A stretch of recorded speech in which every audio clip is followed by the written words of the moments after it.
Remue ménage. Remue ménage.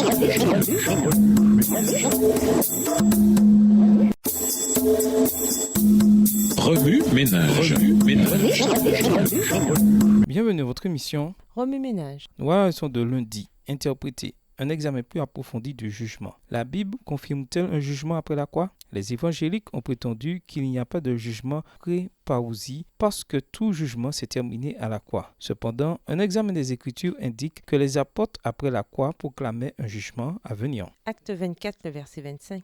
Mais au moment où Paul se mit à parler de la manière juste de vivre, de la maîtrise de soi et du jugement à venir. Acte 17, verset 31. Il a en effet fixé un jour où il jugera le monde entier avec justice par un homme qu'il a désigné. Romains 2, le verset 16 fait allusion à un jugement futur. Voilà ce qui paraîtra au jour où Dieu jugera par Jésus-Christ tout ce qui est caché dans la vie des hommes, comme l'affirme la bonne nouvelle que j'annonce. Remarquez que chacune de ces références prend place après la croix. Paul prêche un Christ ressuscité. Il parle d'un jugement au futur, non comme d'un événement qui a eu lieu, mais comme d'un événement qui aura lieu. Que faire si je crains le jugement? Daniel 7, le verset 22 indique que le jugement sera en faveur des saints. Disons-le autrement, le jugement, ce n'est pas Dieu qui essaie de nous garder hors du ciel, mais Jésus qui intercède pour nous afin que nous allions au ciel. Jésus est notre juge et notre avocat. Nous n'avons rien à craindre si nous avons accepté le Seigneur comme notre sauveur. Le jugement de Dieu respecte notre pouvoir de choisir.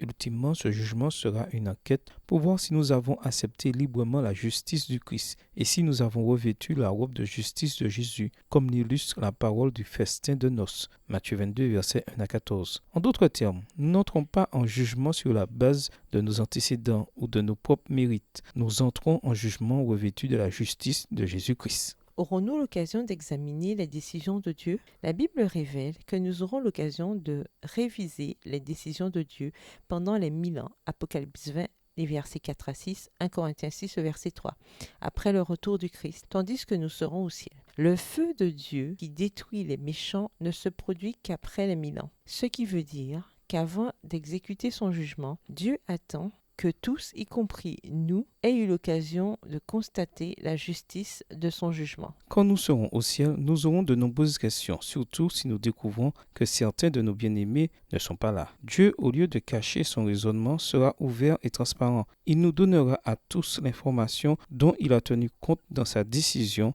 et nous donnera 1000 ans pour l'examiner. Les bénéficiaires de l'instruction du jugement sont les habitants de l'univers qui n'ont pas péché. Et nous sommes les bénéficiaires du jugement du millénium. Remue ménage, après avoir regardé votre texte écrit et annoté, quelles questions émergent après l'étude de ce passage? Quelle partie du passage trouvez-vous difficile? Quels éclairages particuliers vos notes semblent-elles indiquer dans l'ensemble? Quels autres principes et conclusions découvrez-vous? Quelles sont les ramifications personnelles du fait de croire en un Dieu ouvert, transparent? Au revoir. Et à demain si Dieu veut.